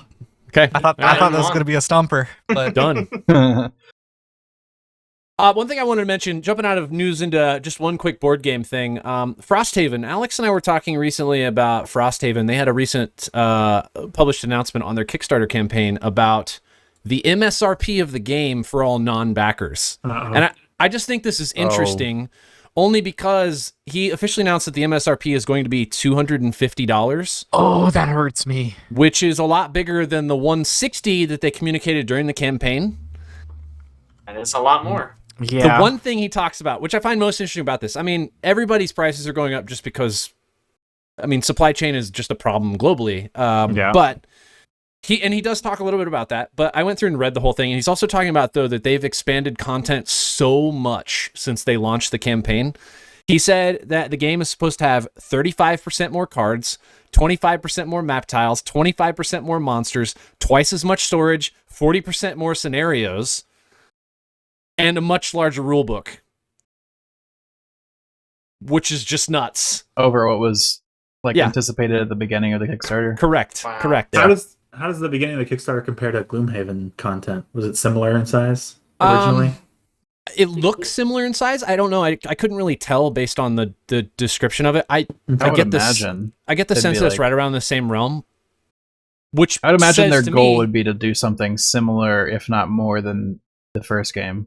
right. And you think about the amount of time we put into Gloomhaven, and now Frosthaven is 40% greater than that. Yeah. That's a lot It's of a big time content, investment. boys. Yeah. It's all right. We'll play it. It'll be good. Mm-hmm. Anyway, Play Forgotten Circles and Jaws of the Lion. that's true. We do need to do that as well. Jaws of the Lion is so good. Two things in film world. First, The Handmaiden. Owen, tell us about the number 250 movie on IMDb's top 250 movie list that we haven't, nobody else has watched yet. I didn't realize we'd finally set the rule for every time we were going to be watching this movie every 2 weeks. Is this happening? Is this real deal? I walked away when this conversation We had this conversation, and I decided to take it up and actually watch some of the 250. And I meant to watch more than just one movie, Right. but I did watch the one. the softcore porn one. It is straight up softcore porn. Not even softcore. I think it is Soft straight porn? up. It's hardcore. Hardcore. It'll make your corn hard. It's will it pop All my right, corn? I'll give you that. I'll give you that. it is a lot. And it's they do it on purpose, and I find it so interesting because of the fact that the way that they tell the story and the things that they juxtapose it with is there's a lot of kind of questionable sexual acts and things that are going on in the movie, and you're like, oh, this is kind of and I don't want to see this kind of thing happening, and that is these people are being kind of tortured and beat up naked, and then having that juxtaposed with the girls naked. Just opposed? I wasn't going to say anything, Aaron. I mean, it's sorry. Just the way you said it. I know what you were saying. It just it came out just opposed. It's a small very pause. interesting to make you feel uncomfortable while watching it, but you're Yeah. wait, society tells me that this is hot and I should be enjoying it, but I don't, and this is odd, and what is going on? And this is it did a very good job of kind of using elements of the movie to make you feel specific ways in scenes, and not just having you feel those ways because of the plot or the not just because of the story, but just the cinematically making you feel it as well. And I thought that was really cool. But you still watched it for the plot. I didn't know that there was gonna be naked people in it. I straight up one to didn't. watch first. Interesting. And then you didn't watch any other ones. That's true. It's a good point, Jake. Fishy. Real fishy. Yeah. Well, the next many one is The times Help, did you and watch I The felt Handmaiden, like actually? I wanted to find some time that I would watch The Help in a good headspace, because I don't think that that's a very happy movie either. Mm-hmm. I have a feeling you're going to be probably surprised at the number of movies that are in the top 250 that are not happy endings. Yeah, Yeah. I was thinking about that That's a little true. bit after watching this one. I was like, I think I'm going to be really sad watching most of this. You know, Yeah. it was funny. I was having a conversation with my neighbor the other day about this whole thing about watching the IMDb's top 250 movies, and he's like telling me that, like, from his perspective, growing up in Italy, all American movies just end happy, and all Italian movies end sad. Well, I can Like- confirm that one. It is a Or that thing. scene. They're just so it's just the way we portray film in the United States versus other countries. It's just That's unique. because everybody in Italy is happy, and everybody in America is miserable. Checks So out, they you know what? so they have to swap it in their storytelling. That makes sense. That makes sense. That's why total you sense. love miserable TV shows, Aaron. I am very happy, and I do love miserable TV shows, and I don't really like comedies. Breaking It's very- Bad's like one of your tops. it is one of my I'm very tops. happy. I love me some comedies. He doesn't like any comedies except for all I the didn't say comedies no any. he comedies. I didn't say any. He I likes don't, zero to watch I don't none. like comedies, but I watch a bunch of comedies. I'm walking away. Somebody's typing something in here. What? Huh? What? Oh, Huh? man. Somebody I forgot messing to up the mention notes. this back when we were talking about Elden Ring, but there Oh, God. there are already rumors Oh. about an Elden TV show, Mm-hmm. Oh yeah. Dude, but also just like Elden think- DLC as I- well. I don't I think know that they Miyazaki have. has said like he wants it to expand beyond the game, right? Right. Yeah. How great would it be to have a TV show telling the story of your game that people have been like looking forward to for just several years, and then not even having anything in game to coincide with that TV show launch that happened today? Like, I What are we I talking don't about? understand. Halo. Yeah, it's Yeah. Halo. Oh, okay. It boggles my mind that like literally all of the Halo like what is it, like Halo Well- Waypoint, Halo, like the Halo Infinity game, like basically everything is trying to ignore the fact that this fucking like TV show exists, and they Well- made it, and I'm like, why is it? Is it going to be that bad? No, they wanted something that was just opposed to all of the other content that Just was opposed. created for Halo. Sorry, I had to bring it back. Got So you. rude. While we've been diverted back to Elden Ring, I actually had one other thing. Gosh. Great. So in 2.5 weeks, Elden Ring has sold 12 million copies. Their other most recent game, Dark Souls 3, hit 10 million over the course of 4 years. Yeah. Wow.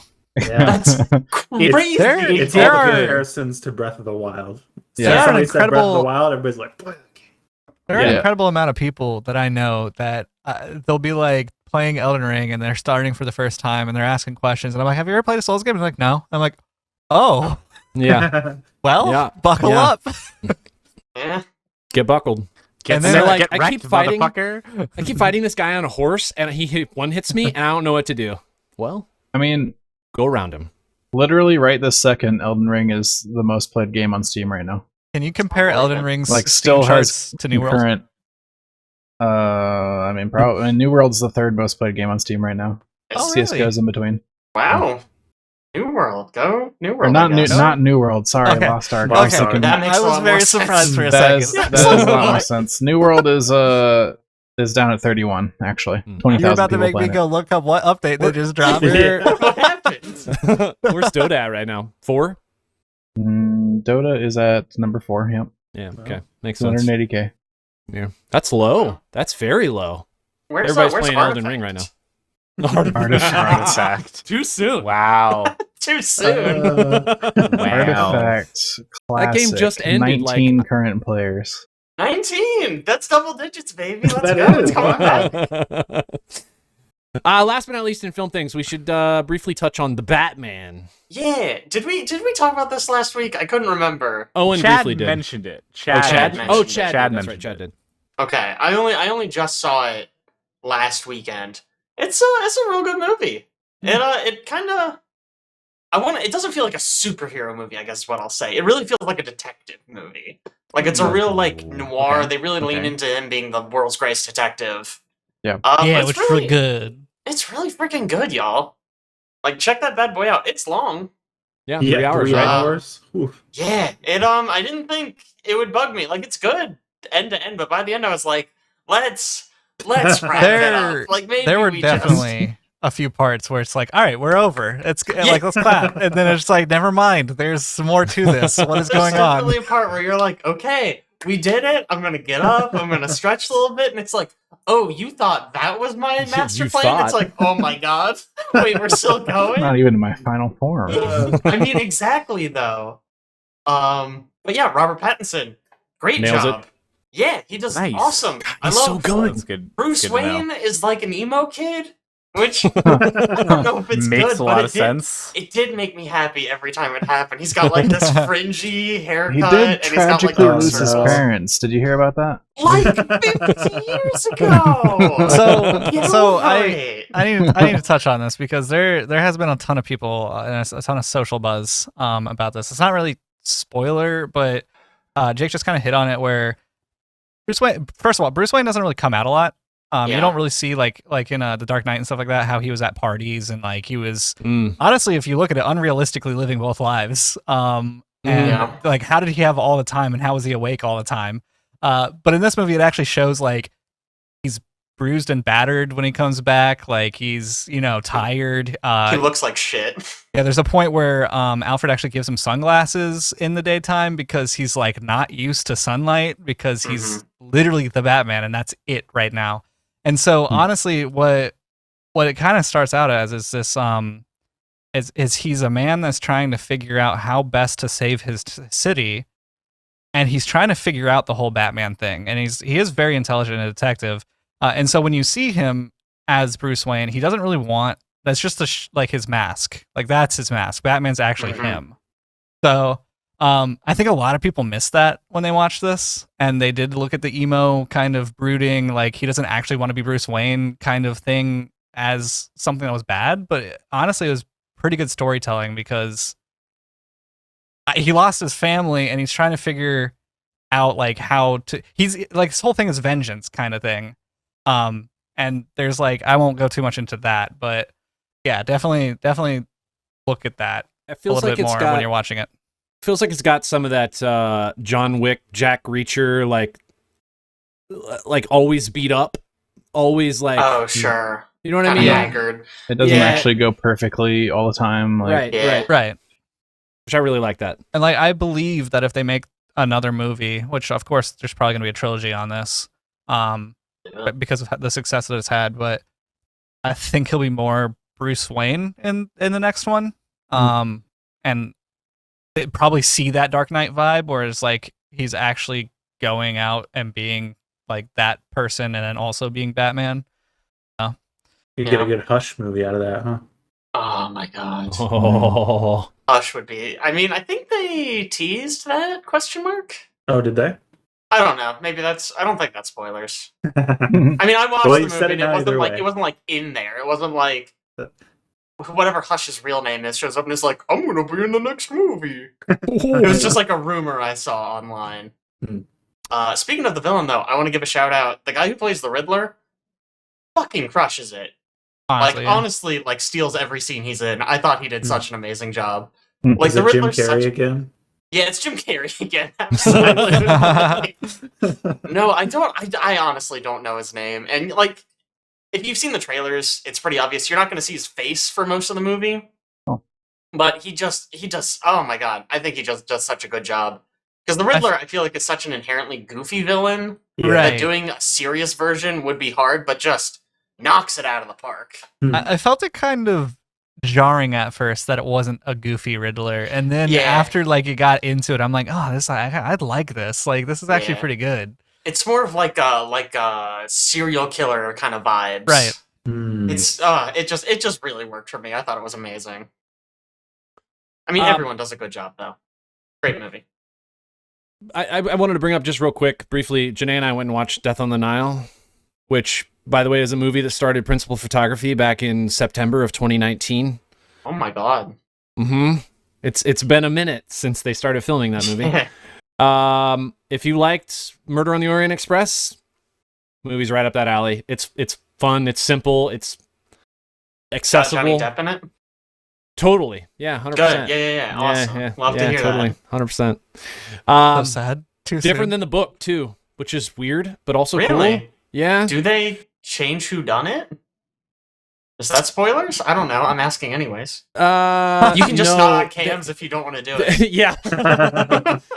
They just change some of the story. Janae was telling me some of the difference between what she read and what was in the actual movie, and it's like maybe some good changes. I don't know. I'll have to read it, like figure out a little bit more on like how dynamically different that is for the ending. But she said she really liked it in comparison to the book. Because it's one of my favorite like mystery.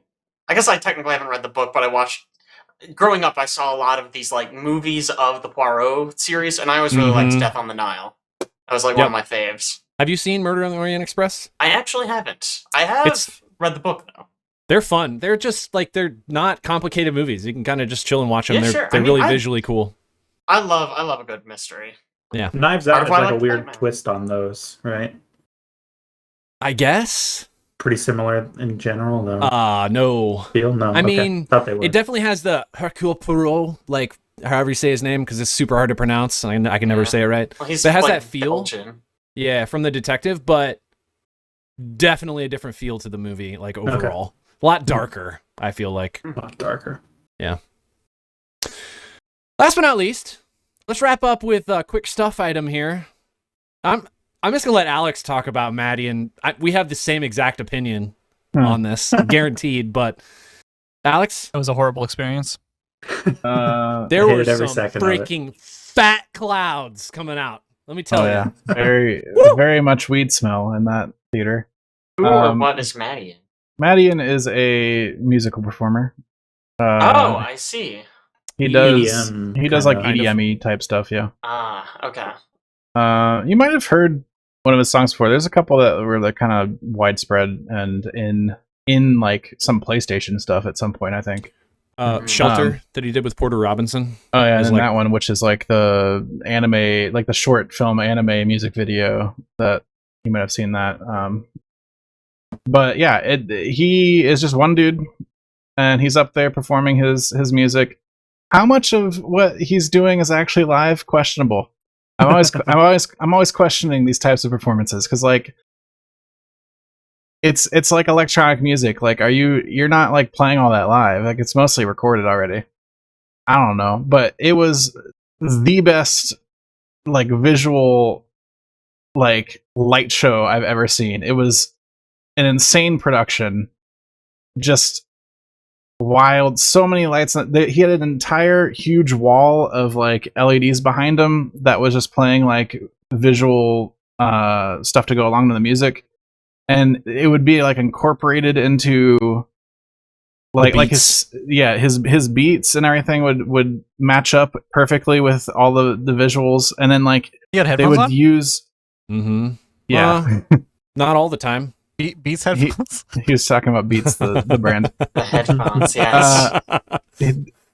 A lot of These times he matching was up? just a silhouette against the background of the LED wall, and they would use that like artistically in the scene. Like, he would be part of the scene. There were times that like more versions of him would show up on the screen or something like that, or like he'd be like in the encore, he got up on a platform that went high up in the air, and then he was like on top of like a mountain. And it was just all so spectacular. You're telling me I could have probably found some Molly at this concert. I mean, Yeah. it Molly sounds and like Coke. every EDM show I've ever been to. Dude, Yeah, it was crazy cool. it was I incredible. was blown away, honestly. You can tell how cool it is because in Alex's recordings of parts of the concert, you can kind of hear me to the side, and I'm just Not going, kinda. "Oh man!" This is... Did Aaron ever get grinded up on? No. Darn. feel like Not that like would have been you. a thing. No. Not like me. that one. Bro, that Where were anime we? convention concert went Oh, it was an litty, anime and I was stuck convention. between a Hmm. wheelchair and a dude that wanted to grind on me, and I was like, "Yo, we gotta go."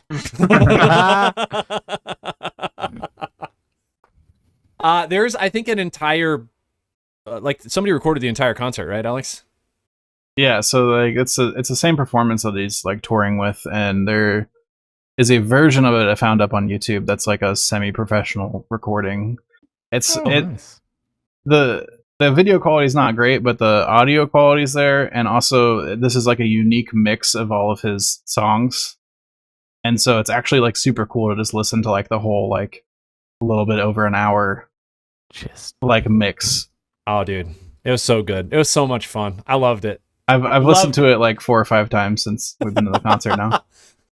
And that was just like an off the cuff, like, hey, we should just buy Madian tickets. I don't know, he's Right. gonna be in town. Guessing everybody was 6 feet apart, wearing masks. Totally, 100%. no. of course. I saw after the fact that the venue listed masks are encouraged, and I was like, ain't nobody. There was one guy next to me wearing a mask. There was like nobody wearing masks in there. It's a different feel than when we were in Chicago at the concert. Yeah. I mean, honestly, sure. I'm surprised that nobody was wearing that Razer LED Oh, mask. Yeah, the one that that we're would have using been today. perfect. That is actually a perfect accessory to take to an EDM concert. That's what I'm saying. I was like, you blend right the fuck in. Yeah, Yeah. you do.